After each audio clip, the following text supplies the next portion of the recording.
alcohol in my cup. Just got some about to roll up. Talk about money, then watch me show up. Hurricane gang, we about to blow up. If you ain't then I'm not interested. I made money, then I invested. Fat and she big breasted. And she just might be the next contestant. Cause this right here, party of the year. Spot the champagne and put your hands in the air. You getting higher than the lair. So let your powers disappear. All them haters in the rear. Got designer on my gear. What is going on, bros? Welcome to the video.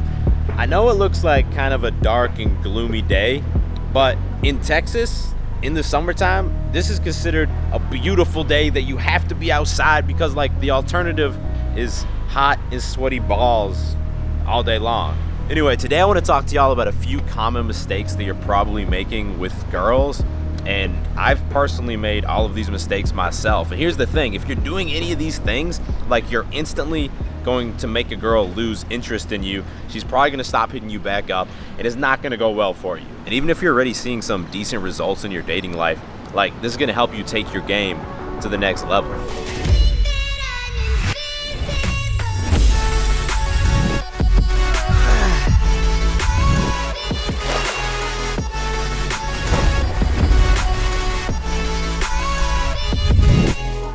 All right, listen up. Number one is overzealous texting. So let's say you meet a girl at the gym, ask her if she wants to hang out. She says yes and you get her phone number. Well, you should send her a message right away just so she has your number in her phone. And it can be something simple like, hey Sarah, it's David. She's probably gonna reply back with something simple like, hey. Now, this comes the challenging part, right? Because you have to turn this into a conversation. So generally I'd wait till later that day or the next day. I don't think you have to wait longer than that. And a good second message to send, I'll give you a tip, is to use some callback humor and to refer back to something you guys talked about. So maybe she gave you a good ab exercise recommendation. You could say, honestly, my abs are killing me today. Thank you for that. With like a funny emoji. And she's probably gonna reply back to this and say, haha, I'm glad you liked it. Now, if you get to this point, and honestly, most guys don't get to this point, I used to struggle to make it this far, but the problem is you start to look at every text message as a make or break opportunity. Like, if I don't send the perfect text, she's gonna stop replying to me. And it's a bad mindset to take because you're gonna start to craft these like elaborate long messages that aren't gonna work. So for example, you might say, yeah, it was a great recommendation. I'm gonna add it into my routine. Anyway, what are you up to today? Are you going to the gym again, question mark? Like, bro, that's a long message. And when a girl sees that, she's gonna take a step back and be like, oh man, this guy is way too interested. He's way too excited to be talking to me. Like, he probably hasn't talked to another girl in years. And that's gonna turn her off and she's gonna probably send you a quick message back like, no, I'm actually just hanging out with my friend. And then what happens? You start to get worried that she's losing interest, she didn't send a long message back, so you craft another elaborate, overzealous message and you say, oh, that sounds like fun. What are you guys getting into? I'm actually meeting up with my buddy too. We're gonna go watch the game. And bro, the girl's gonna see this message and honestly, she's probably not gonna reply because she's gonna be like, this guy's too interested, he's way too needy, like, I'm out. Now, let's rewind and talk about the right way to do this. So the last message she sent was, haha, I'm glad you liked it. Now you want to send short, fun messages that move the conversation forward. So honestly, all I might say would be, so how's your Thursday going?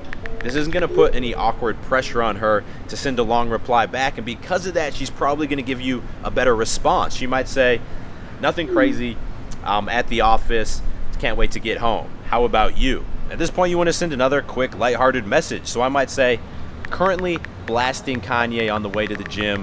What's your go-to hype music?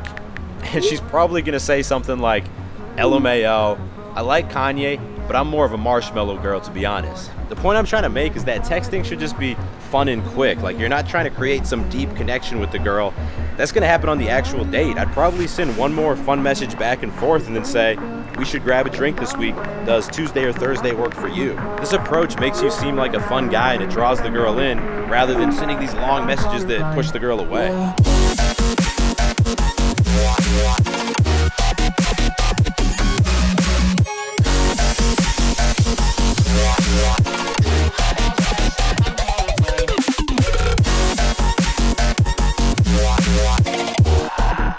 So for breakfast, we got 4 good-looking breakfast tacos with bacon and eggs and potatoes, and I'm gonna put a lot of this ghost pepper sauce on top because I kind of like it to hurt when I eat. I don't really know why, bro. Thank you to Julia for making these. Honestly, normally I make the tacos, but today I had Julia make the tacos. He was feeling lazy. No, it's like I can make good tacos, she can make good tacos, but I had to film her make the tacos. I don't know if I trust her filming me making tacos. I'm pretty good at filming.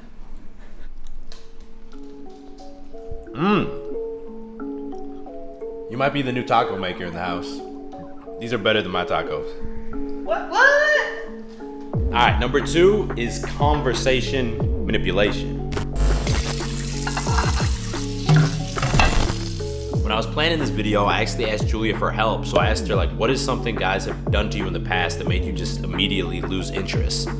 I think it's when guys manipulate the conversation so they can brag about themselves. So for example, if they're like, oh, what kind of car do you drive? And I'm like, oh, I drive a Jetta. And they're like, well, oh, I drive a Ferrari, but I didn't even ask them. Or another example is like, oh, have you been to Jamaica? And I was like, no, I haven't been to Jamaica. And they're like, oh, well, let me tell you about this time when I was in Jamaica. Wait, did he really ask, have you been to Jamaica? Yes, he did.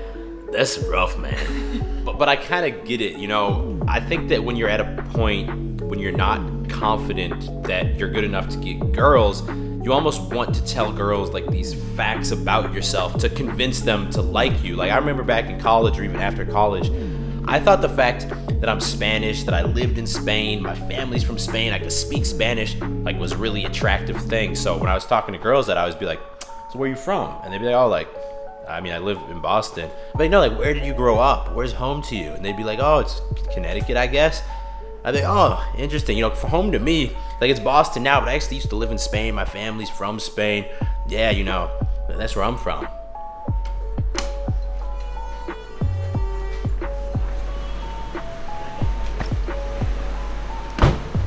So, needless to say, back when I was doing this and bragging about being from Spain, I wasn't getting laid very much, bro. Almost none, to be specific.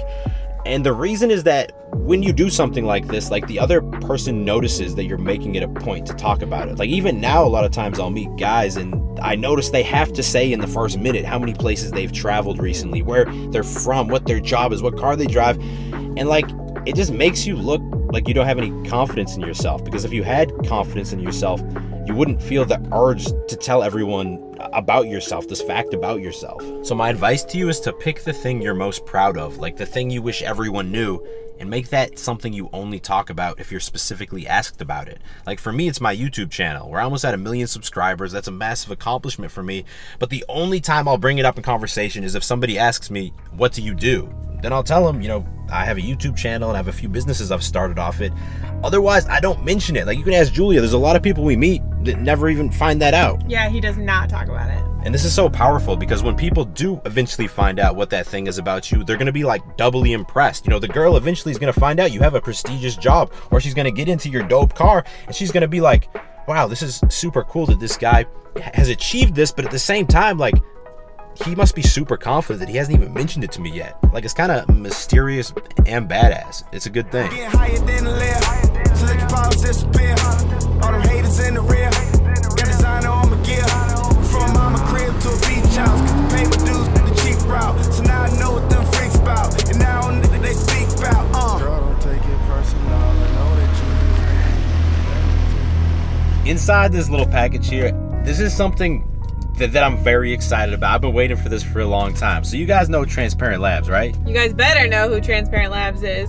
They're the brand that makes bulk and the protein that I take. It's the pre-workout, the first brand that I've ever worked with. And I've been working with them behind the scenes to develop a new bulk, a new pre-workout. It's gonna be like the Beast Mode Edition bulk or something like that. And right here, I'm gonna put the labels the other way so you guys can't see anything. We have the very first samples. I'm not gonna tell you guys what flavor I'm going with, but I am gonna tell you it's a different flavor. It's something that I like the taste of a lot. It's not breakfast tacos, I'll give that much away. And I'm also making some tweaks to the formula. So I might put a little bit more caffeine in there as well as some other things, but I don't wanna say too much right now. All right, let's see how this goes. So I'm gonna be honest, I'm not having like crazy high expectations because this is the very first sample and like it's expected that we're gonna have to tweak the formula a little bit, go through a few samples before we get it right. But cheers.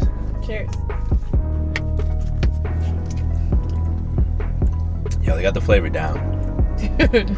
It might need a little bit more sweetener in here. Like it might need to be a little bit sweeter. But this tastes like exactly what it's supposed to taste like.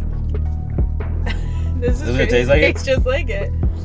I do not have an anticipated release date on this quite yet, but in the meantime, if you want to pick up some bulk pre-workout, this is definitely the best pre-workout in the world. Proven dosages of every ingredient. Green apple flavor is my best currently available flavor. If you want to pick some up, you can use that coupon code to get a nice little discount. I'm going to put down first link in description, and that's not only going to show you bulk pre-workout, but it's also going to show you all the supplements that I take on a daily basis.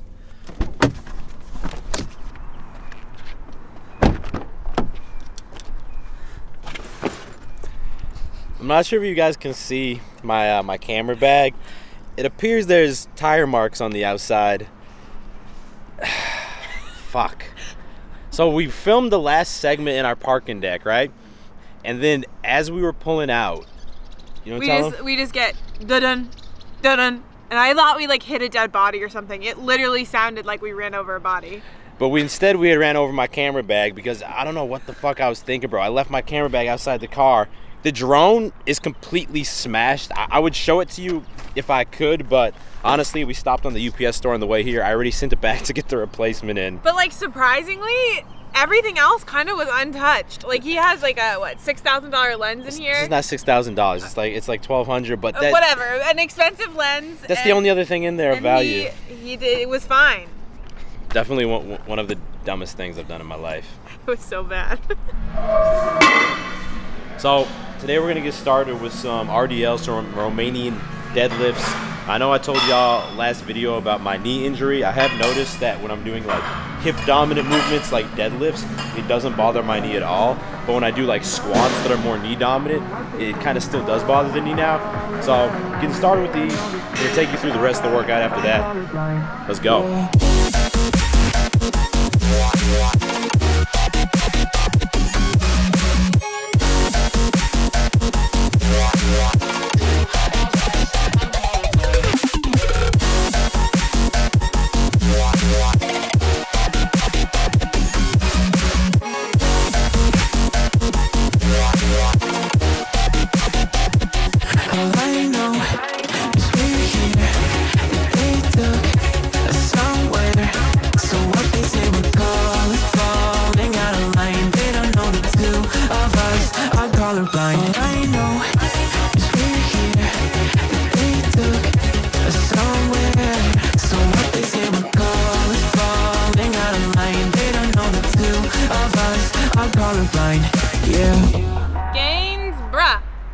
That's my line.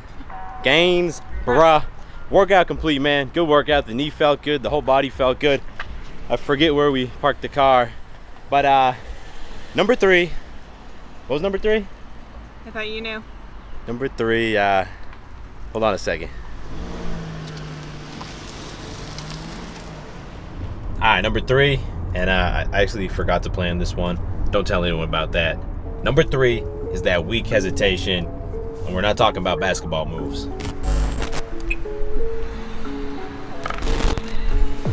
This is our first time eating like inside a restaurant since quarantine. I'm not gonna lie, it feels kind of weird. Yeah, at first I was like, I am not into this, but no one's here and it's pretty safe, so. Yeah, keyword, pretty safe.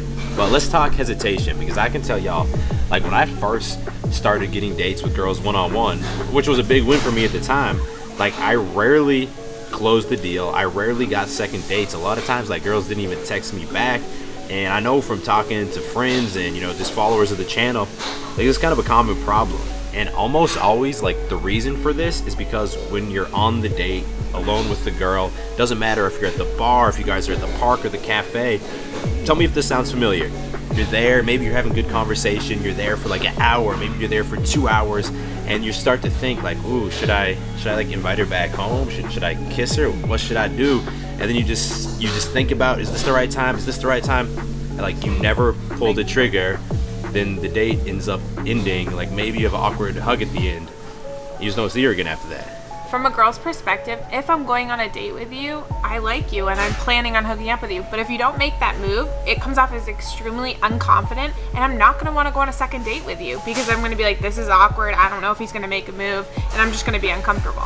Yeah, speaking about being uncomfortable, I've been staring at this delicious chicken for a long time, and I'm feeling like it's getting kind of awkward. I gotta make the move on this right now, bro. Chicken, broccoli, fried rice, Julia.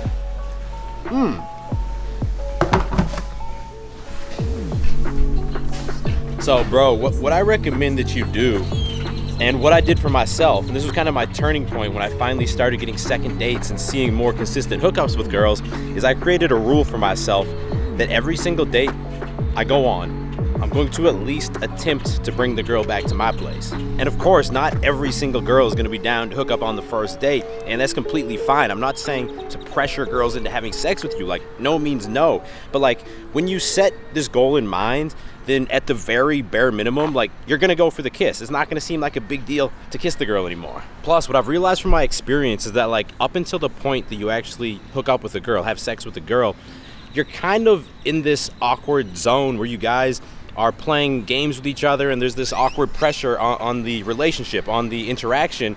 But like once you guys have had sex, all of a sudden it's like all the chips are on the table. No longer do you guys have to put up this front, and like that's usually when like the true honest communication comes out and you guys are able to start building a deeper connection. So my basic plan to prevent this hesitation was always basically the same, right? I'd meet up with girls for drinks at a bar near my place. Obviously you have to be old enough to drink, and after we had one drink, I would just ask her, hey, you wanna come back to my place and have a glass of wine? You know, unless it felt like there was still some awkwardness, maybe that first drink happened really quick, then maybe I'd be like, yo, there's another cool bar across the street, let's grab a drink there. And then after that, I'd give the invitation back to my place. And needless to say, it worked pretty well. Wouldn't you say so? It worked on me.